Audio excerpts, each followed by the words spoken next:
So right now there's 18,000 physical therapy positions open in the United States. The practices can't fill 18,000, right? If you've had a job posting, for a few months with zero qualified applicants, you're not alone, right? Me too. I've lost therapists to the hospital system, the travel companies, and I can't replace them, right? You're not alone. I mean, so that's happening across the board. If you're an existing staff is burning out trying to cover the workload, you're not alone either, right? That's happening. The PT shortage is real, and it's getting worse. It's just, higher, better is not the strategy anymore. It doesn't work.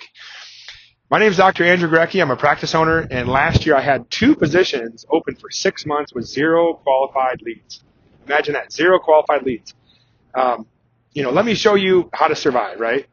And even thrive during this worst staffing crisis in our profession has ever seen, I think. And I've been around for about 15 years doing this.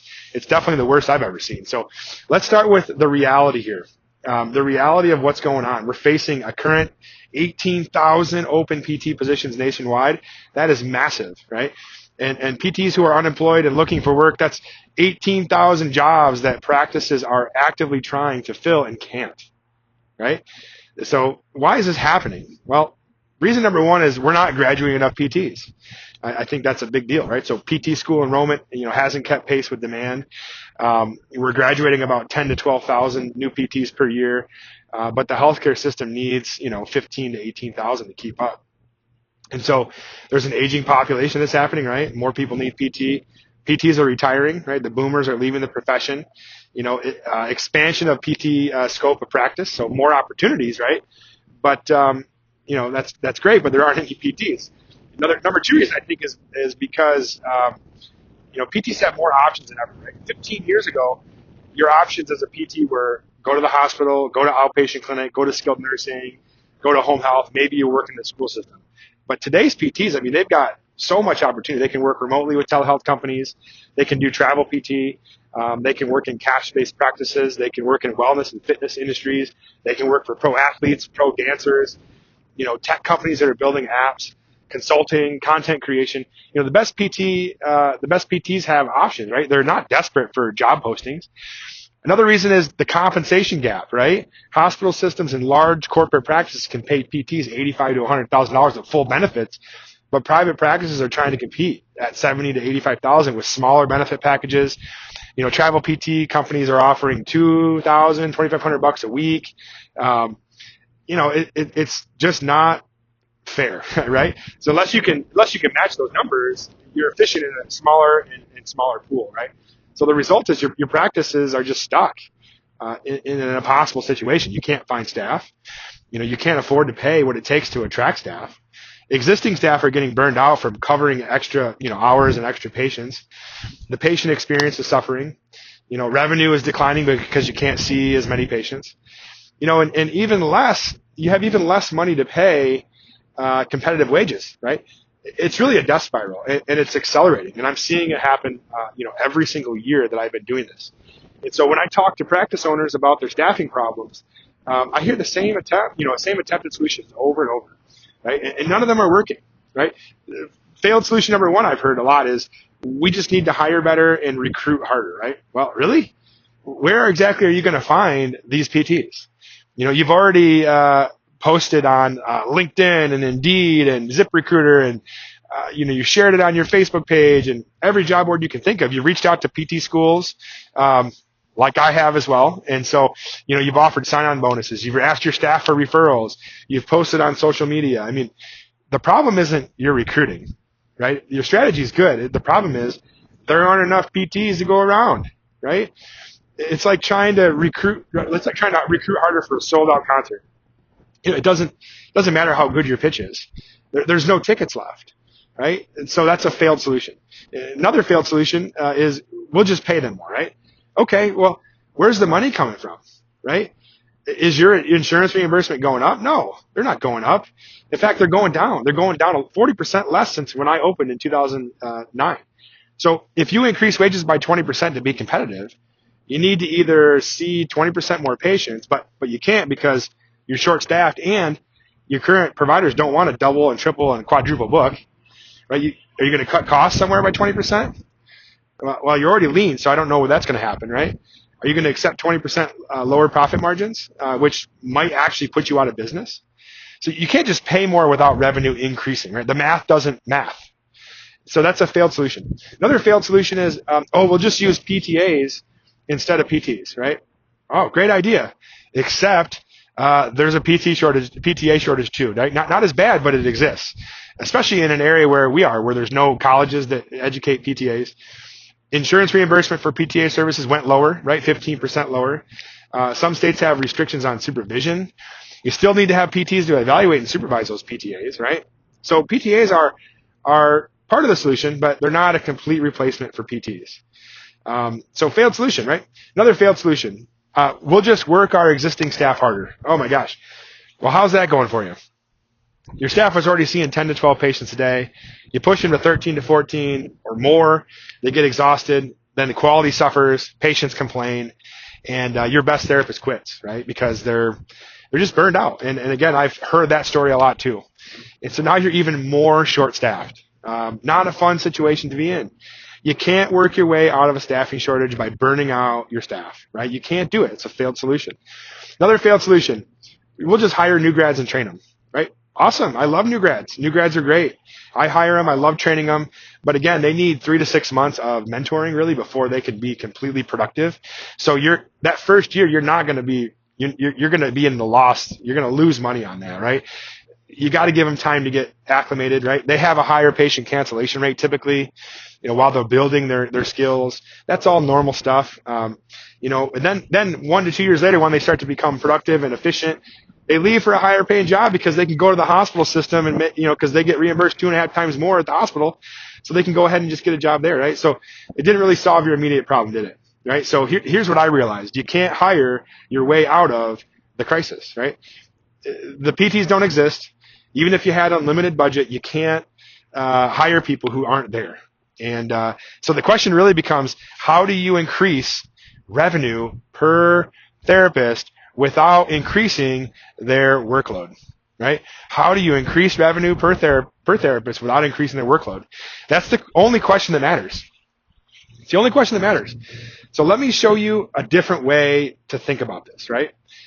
The old model is revenue equals number of therapists times patients per day times reimbursement per visit.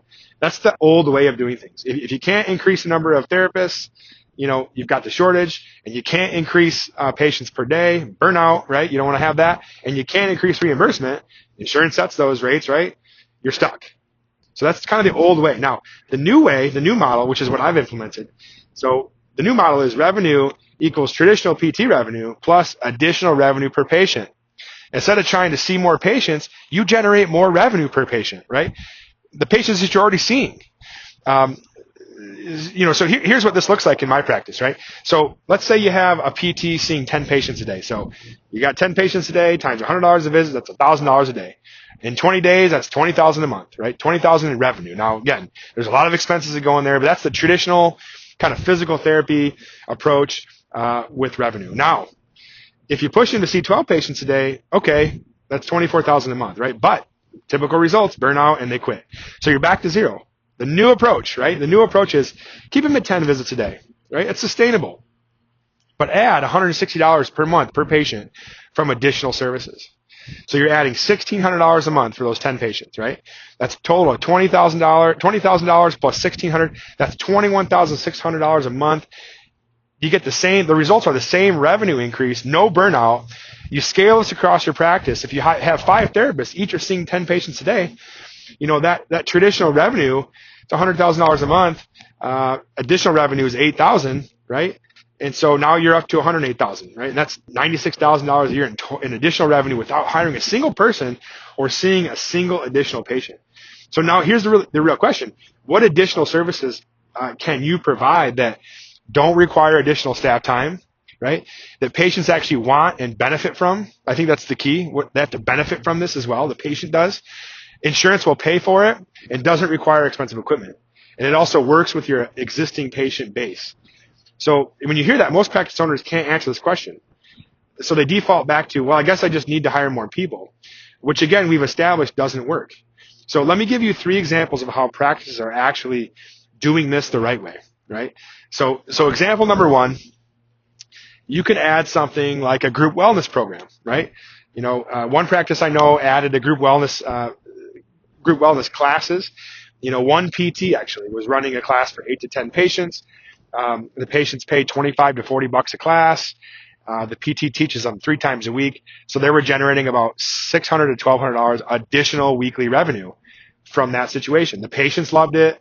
The community, felt like they had a sense of community. There's accountability. It was affordable. The PT actually loved it, right? Less physical demand, no documentation. And it was just a great feeling to be able to help people in that way. Now, the challenge is it required marketing, right? It requires marketing to fill those classes. It kind of messes up the schedule a little bit from a complexity standpoint. And not all PTs want to do that, right? So that's one example. Another example is a clinic that added specialized cast services, such as dry needling and cupping, right? So that was great. Patients pay $60 a session for 30% of the patients opted in, 2 sessions per patient. So we're looking at about $120 in additional revenue per patient. That's great. Not all therapists can do that though, because there's training involved. So again, though, really good way to, add some additional revenue per patient without getting new patients.